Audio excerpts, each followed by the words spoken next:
Hello, Blue Jays fans, and welcome to Sunny Side of the Dome. I'm your host, Karen Soutar, and I'm here to talk some Blue Jays baseball with you for the next half hour or so. Sunny Side of the Dome is brought to you by Jays from the Couch. We stream live on Thursdays at 6 p.m. And you can catch us on Jays from the Couch's YouTube channel or Facebook or Twitter pages. We stream, and if you are catching the live version and you think of any questions or comments, do send them all in. I love that interaction. I really do think that it makes the show just that much better. And if you're not catching the live version, but you still want to check it out, no problem. When you're ready for us, we're ready for you. You can catch us on any of those aforementioned mediums, so Facebook, Twitter, or the YouTube channel. And if you like the content here at Sunny Side of the Dome, there's lots more where that came from. There's Jays from the Couch's main podcast, which is Mondays at 6 p.m. That's hosted by our founder, Shaun Doyle.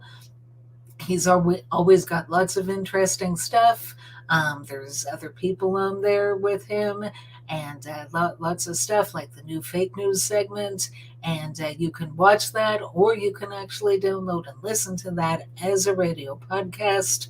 Any quality podcast carrier, Apple, Google, Stitcher, you name it. Jays from the Couch is everywhere. And the other YouTube show, if you haven't been checking it out, I hope you have, is the On-Feck Circle. That's Tuesdays at 6 p.m., which is hosted by Steve Feck, my crazy colleague. And Steve is smart and original and fun and funny and a wealth of experience in the baseball world. So definitely check that out on Tuesdays at 6 p.m. if you haven't been doing so. So, hello, Blue Jay fans. Happy Thursday evening.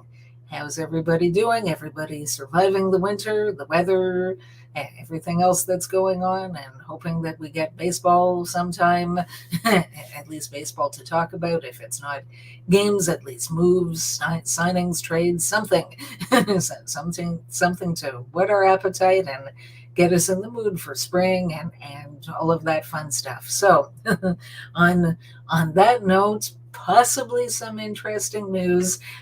Hi, Lionheart. Good evening to you. So some interesting news that I read on Twitter not that long ago, actually broken by Jeff Passan, that the MLB, so they had said that they were going to make an official counteroffer to the last official financial offer, which was made by the Players Association.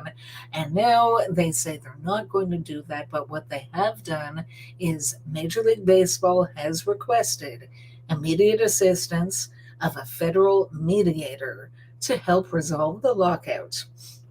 What I'm reading, and I don't know this factually or anything like that, but my understanding is that this isn't like binding arbitration, but federal mediators have been known to work high-profile labor disputes and to try to help the two sides find a middle ground. So I'm really hoping that this is the case. And apparently the Players Association would also have to agree for it to happen. So that's interesting. If it's not binding, why they would need to agree to it, but regardless. So possibly some movement. I really hope. It would be great to have somebody else step in who's not one of the affected two sides and actually say, okay, look, these are the issues. The owners are offering this. The players want that. And here's this nice middle ground here. And why don't you guys all go for something like that? So we'll see what happens. But I really hope that this is the start of something, because the clock is ticking, as we all know. So that's a little bit of interesting stuff as far as anybody who watches Major League Baseball, the Blue Jays, or any other team for that matter. Now back to my regularly scheduled program. So leading off, that there actually is, I believe, a transaction. And the reason I'm saying that I believe is that I haven't seen anything that the Blue Jays themselves have actually confirmed this, not on their their website. I've checked the transactions, all kinds of international free agent signings, which I mentioned a couple of weeks ago, and not even anything on their Twitter account. However, Mitch Bannon, who writes about the Blue Jays for Sports Illustrated, tweeted not that long ago that the Blue Jays had made a signing. It's a relief pitcher, a 24-year-old relief pitcher named Ryan Boyer.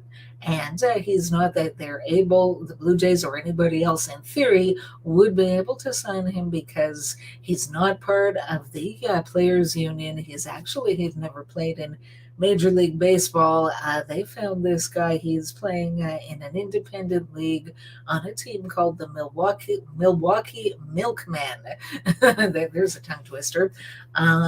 Anyway, yeah, so it's interesting. They posted some of his stats from last year in 46 innings pitched, 272 earned run average, 12.9 strikeouts per 9 innings. Wow. 2.7 walks per 9 innings. So that's decent control there. And less than one home run given up per 9 innings, 0.8 actually. All of those are very, very good numbers. Now, of course, as we're all aware, independent leagues are not Major League Baseball. The caliber of competition that you've got there is very, very different. So, I'm really glad that the Blue Jays signed somebody like this. It could be just as simple as adding depth to their system.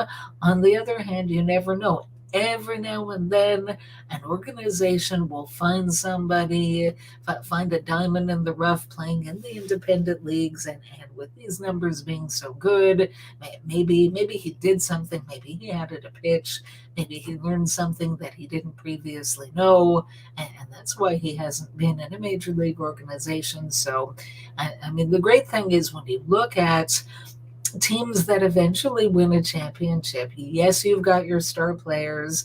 Typically, you might have some guys having career years and maybe some great breakout players, but you very often find at least one, if not more than one, sleeper. Somebody like this, where this person has just come out of nowhere, and all of a sudden they're making major contributions on a major league team, and one with serious championship aspirations. Sometimes you look at the player and say, where did this guy come from? And to think that all the other teams could have had him for not very much, excuse me there. So without planning the parade route as of yet, because of this one signing, I'm hopeful that this can actually be something. We'll see. But at least they're doing everything that they can within reason to try to load up on talent and see what's going to work out. And excuse me for just a moment.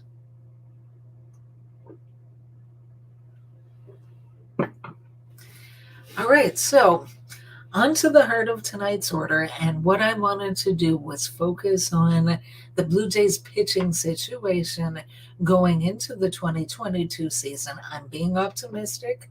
I'm assuming that there's going to be a season. Some people are talking about there not being a season at all, and I don't know where their viewpoint comes from because I just don't see it as that much of a negative. I'm hoping that there won't be a delay to the season, or if there is, that there won't be much of one. But anyway, so I'm assuming there's going to be a season, and start with the roster construction. So as of the last season, a major league roster had 26 players on it.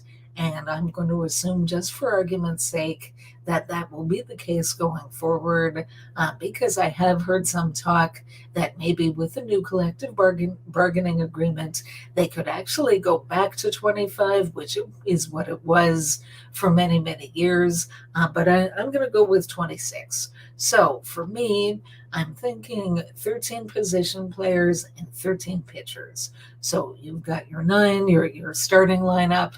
On most days when everything is going well, a backup catcher, a backup infielder, a backup outfielder, and then one other player, maybe a utility or who knows what. So those are your 13 position players. That leaves 13 pitchers. So you'll have a rotation of 5, and doing the math, that leaves an 8-man bullpen. So what does all of that look like? Okay, so as of now, the rotation and knock on wood, obviously everything I'm about to say assumes that people are healthy and not absolutely pitching terribly. So all things being equal, so to speak, the pitchers in the rotation will include Jose Barrios, Kevin Gausman, Hyunjin Ryu, and Alec Manoah. So that's 4 of your 5 starting pitchers there. One thing that's been talked about quite a bit is a 5th starter. So what are the Jays going to do about a 5th starter? I still feel reasonably good that they're going to go outside of the organization and acquire someone, whether it's a signing, maybe somebody like Kikuchi, who's a free agent, and he sort of had an up and down season last year, but there's some bounce back potential, and who knows, there have been plenty of pitchers who they pitch in other organizations, don't seem to do as well. They come over to the Blue Jays, and whether Pete Walker is that much of a magician, not a musician. No, that's Charlie Montoya with the bongos and all, but no, whether Pete Walker finds a way to just work some sort of magic and find the best in a lot of these guys. So maybe that could be a good fit there. Or there's your trade candidates. I mean, the Oakland A's rotation has been talked about at length. So see if a deal can maybe get down there. We don't know. As things stand right now, if the season started today, I'm pretty sure that the 5th starter, the best one that the Blue Jays currently have available, is Russ Stripling. And the reason I say that is Stripling is a veteran, and he does, prior to coming to the Blue Jays anyway, he has a pretty solid track record, and he's definitely worked as a starter. Now, the 2 years that he's been with the Blue Jays and all or part of the season, he's kind of been up and down. So he didn't really do that great in 2020. In 2021, he was with the Blue Jays all year. The Jays traded for him partway through 2020, and he really didn't get off to a good start with the Jays. I mean, he himself in later May was talking about how he really needed to improve, and yeah, we all saw that. No disrespect, but yep. And then apparently he made some mechanical adjustments. Somebody told him that he might have been tipping his pitches, and for about 2 months there, he looked like a completely different pitcher. I mean, I thought the Jays had really found something in him. Then, unfortunately, he went on the injured list, and when he came back, he really seemed to regress. And I don't really know. I'm at a loss to understand when he progressed so much. I was so hopeful that they actually had someone who could help them. But then he just seemed to regress, and I'm at a loss to understand why. Did he come off the injured list too soon? Was he not truly ready? I don't really know. So I mean, potentially he could be a 5th starter, and you don't need your 5th starter to be Cy Young or anything like that.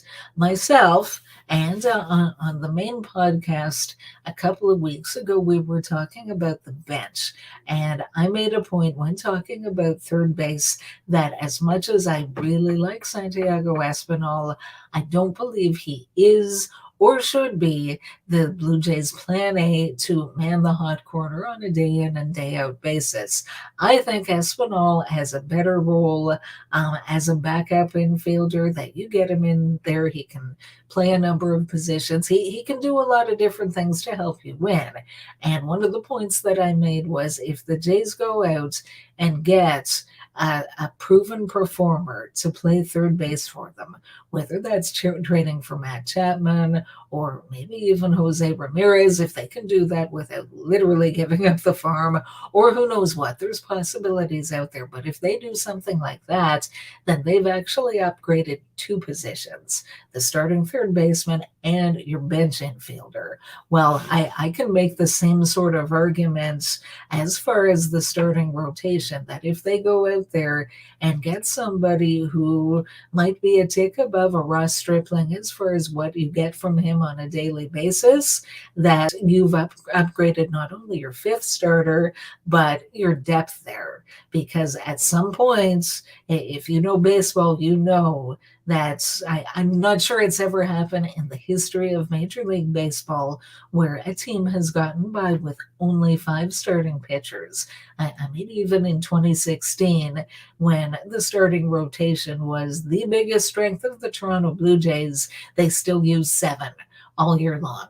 And even that was viewed as very much of an anomaly, that they only used as few as 7 pitchers, that things happen, guys go on the injured list, knock on wood, unfortunately, poor performances happen, and whether you're giving someone a rest or maybe sending them to the bullpen or who knows what, we certainly hope that doesn't happen, but there's always something during a year. So, I mean, if you've got somebody else for fifth starter and Ross Stripling is your swing man out of the bullpen, he can pitch, he can be a long man. If somebody gets knocked out early for whatever reason, he can be the one to come in and give you a few innings rather than eating through everybody that's in your bullpen.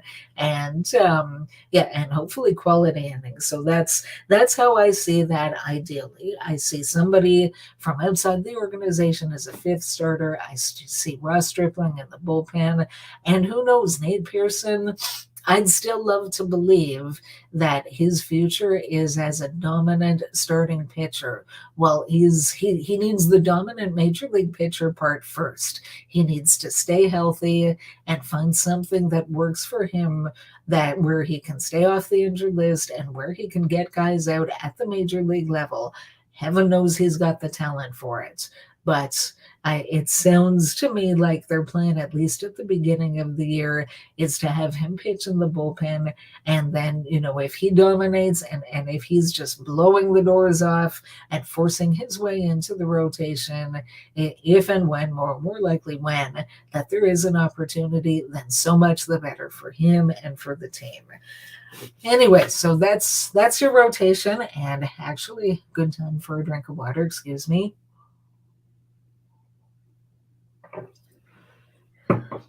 All right, so who's going to be in that bullpen? They still maybe have a spot or two to try to round out, and interesting to see what they might do. Who are the locks?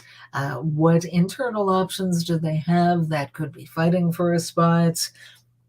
Who maybe has some health issues, and what might they do that's even going outside the organization? So, again, assuming that everybody is healthy, we pretty much know that Jordan Romano, Tim Meza, Adam Simber, Trevor Richards, and the signed in the offseason, Yimi Garcia. So that's 5 pitchers, one of them a lefty, being Meza, the others are right-handed.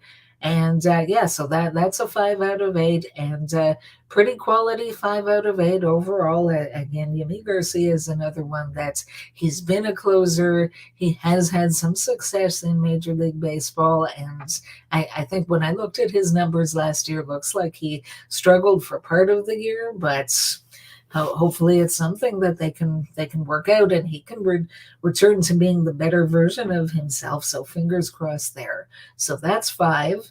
If they go the way that I'm saying, that Ross Stripling could be the long man out of the bullpen, so that's 6, and that leaves 2 spots. So who is likely to fill those 2 spots? I mean, there's options, and you want and need to have options, because the more quality depth you have, the better the likelihood that somebody is going to step forward and and really produce the way you need them to contend. So again, I mentioned Nate Pearson, so he's a strong possibility. I don't think Nate Pearson has anything left to prove at AAA. If he's healthy, I think they've got to have him on the major league roster and see what they've got in him. Hopefully, still something good, but again, it's something that he has to demonstrate in order to fulfill that promise. Somebody else who's very exciting when he's healthy, Julian Merriweather. Now he's not getting any younger. He's got all kinds of talent in his arm, but he's somebody who's had a really hard time staying healthy.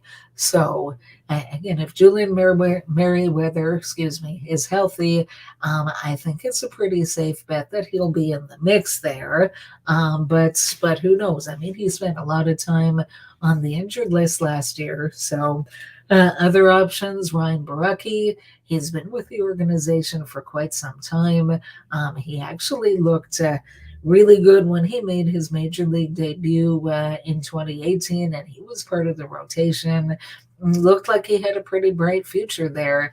And unfortunately, since then, he's had some injuries. He's missed a lot of time. Last season, he was used in the bullpen. That's when he was even with the major leagues, because he spent some time in the minor leagues. Unfortunately, the results really weren't there, not like we've seen in the past. So still hopeful that he can bounce back. I really like Ryan Borucki. I think a lot of fans do, but what he has left in the tank at this point, well, hopefully more than what we saw last year. And then lots of other options. That the Blue Jays have some depth in the system. They've got a few guys that came up that actually made major league debuts last year, pitchers like Kirby Snead. So he's a possibility. The pitcher that I mentioned earlier, Ryan Boyer, I'm sure they'll take a look at him. If he looks like he can get major league hitters out, why not? David Phelps, they signed him to a minor league contract. He's like boomerang. he goes away and he just keeps coming back. So yeah, he had some surgery last year, and who knows how well he'll rebound from that. You never know with surgery how well the body will respond, but fingers crossed that, because David Phelps, when he's healthy, has been a very good pitcher, and he's been very good for the Blue Jays in the limited amount of time that he's spent with them in parts of 2 seasons. So maybe the third time will be the charm. We'll see about that.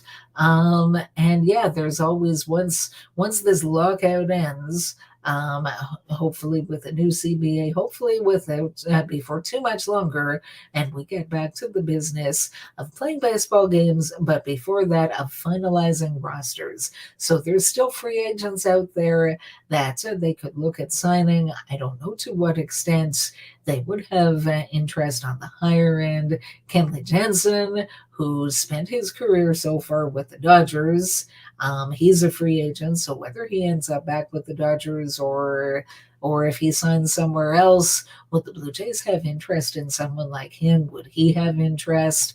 They could reunite with another old friend, Ryan Borucki. Not Ryan Borucki, Ryan Tepera. Okay, I was half right there. I got the Ryan part correct. Ryan Tepera, yes. He's a free agent now. He was with the Blue Jays actually for their 2015-2016 playoff runs.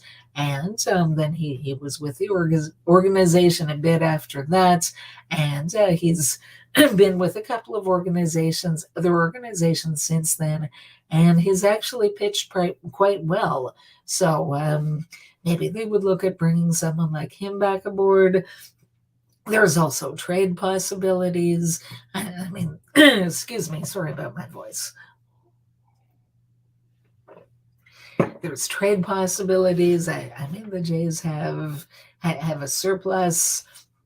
at the catching position for one thing. No, you don't want to just hand one of those guys away.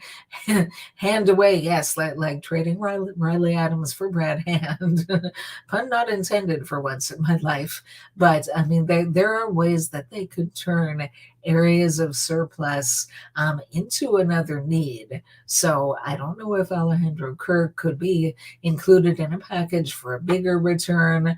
But if not, or who knows what's going to happen? Danny Jansen, Gabriel Moreno is on the horizon there to make his major league debut. We don't know when, whether that'll happen in 2022 or what. But maybe Reese McGuire is someone that they could flip to another team for somebody like an Adam Simber or Trevor Richards, and somebody to help them round out the bullpen. Another thing is if they have enough depth and enough guys to get them into the season and into the summer, and they're in contention, which I very much expect them to be. There are teams that fall out of it, and we definitely saw it. We saw it last year. We see it every season. Teams that aren't in contention, if they have players that are doing well, but they don't see the need to hold on to them. Maybe they're on expiring contracts or whatever, that sometimes those teams will trade those players to a contender, and whether they're looking for prospects or whatever else.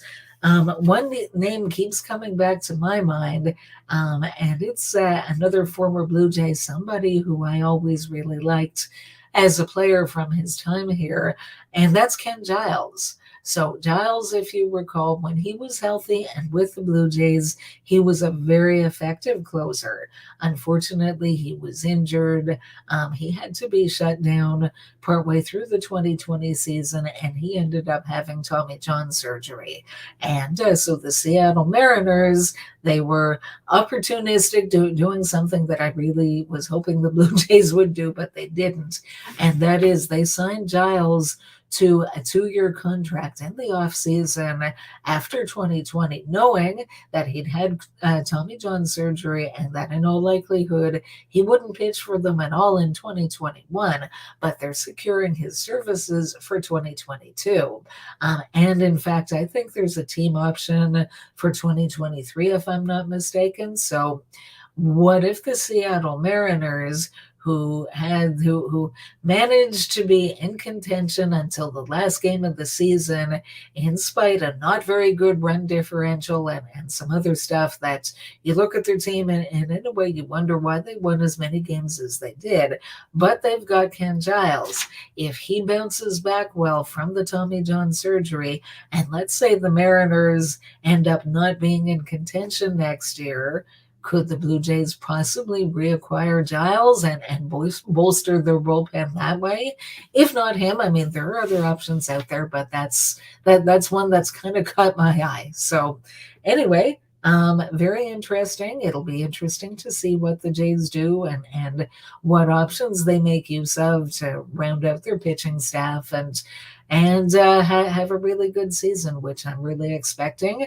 And yeah, so we're almost out of time for today, which brings me to, and I remembered this week, through Blue Jay colored glasses. So staying with the overall theme of this evening, the pitching, as well as the collective bargaining agreement. So the Blue Jays really have themselves set up to be a very good team in 2022 and for quite a bit of time after that. I think they've got a good competitive window ahead of them. They've got young players who are under contract or team control for another few years. And these guys, a lot of them have really come into their own. And it's so welcome for a Blue Jays fan to see this team and to see free agents like Kevin Gausman and Yimi Garcia, who were apparently offered more money by other teams to choose the Toronto Blue Jays instead. Players like Jose Barrios, who could have been a free agent in a year, but he gave that up to sign long-term with the Toronto Blue Jays. He's going to be here for at least the next 5 years, hopefully 7 if he doesn't exercise the opt-out, but we'll see. I'll think about 5 years and then I'll worry about after that.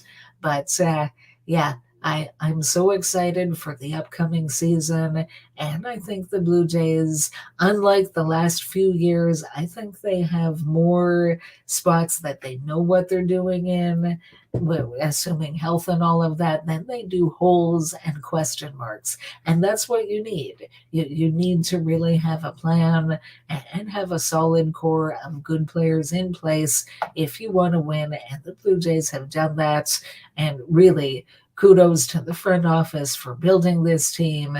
Kudos to the players themselves for becoming the players that they are and the team that they are. And they were just so much fun to watch last year. I mean, some of their antics in the dugout, but on the field, the way they came together, the way they won 91 games, 20 games over 500.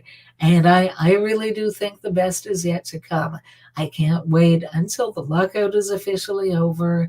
I can't wait to see how the Blue Jays will round out their roster, because I'm certain they are not done. They are going to add more quality players, and then they're going to go out there and show it. 2022 is going to be a very good season, and I'm really looking forward to a deep playoff run and actually being able to go to some playoff games. Haven't been able to do that in a few years, so get it going, guys. And on that note, that's all I've got for you for today. Thanks so much for tuning in. Let's go Blue Jays, and see you again in a couple weeks.